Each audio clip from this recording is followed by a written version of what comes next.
Good evening, guys. Dito na naman ulit tayo. Work mode sa gabi. Ayan. So, papakita ko yung gagawin ko ngayong gabi. Ayan, ito. Magkakat ako ng label ng Ilocos Chichacorn. So, ako yung nag-design nito. Dinesign ko ito. So, yung regular customer ko, pinapaano niya na lang ito sa akin. Pinapaprint. Ayan.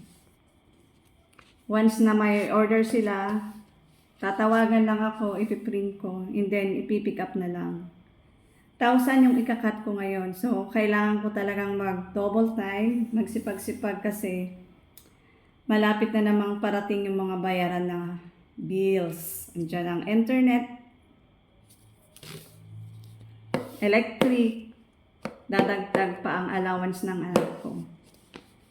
Yan. Ito siya. Ang gagamitin ko lang na pangkat is manual cutter. Ito. Ito siya. Pero saglit ko lang itong matapos kahit na 1,000 kasi by 10 yung ginagawa ko. So, ganito siya. 1, 2, 3, 4, 5, 6, 7, 8, 9, 10. Okay, so, ito siya 10. Then, ikakat ko. Papakita ko yung outcome pag nakat na.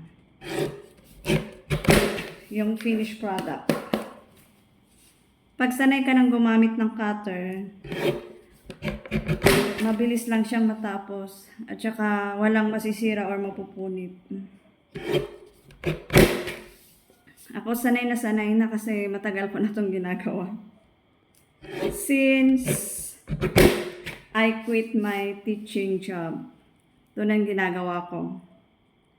Nagli-layout kung ano yung ipapa-layout nila sa akin. Ito yung finished product. Ganito lang siya kaliit. Ilalagay ito sa packaging ng Ilocos Chichacorn pag may nag-order. Ayan. Bali itong pinagawa sa akin is garlic flavor. 5 yung pinapagawa nila sa akin. Garlic, barbecue, cheese, spicy, and then adobo. Pero ngayon, ang in-order lang is garlic. Ayan. Ganito siya. Okay, so kailangan nating double time para matapos kaagad at nang makatulog na tayo kasi gabi na.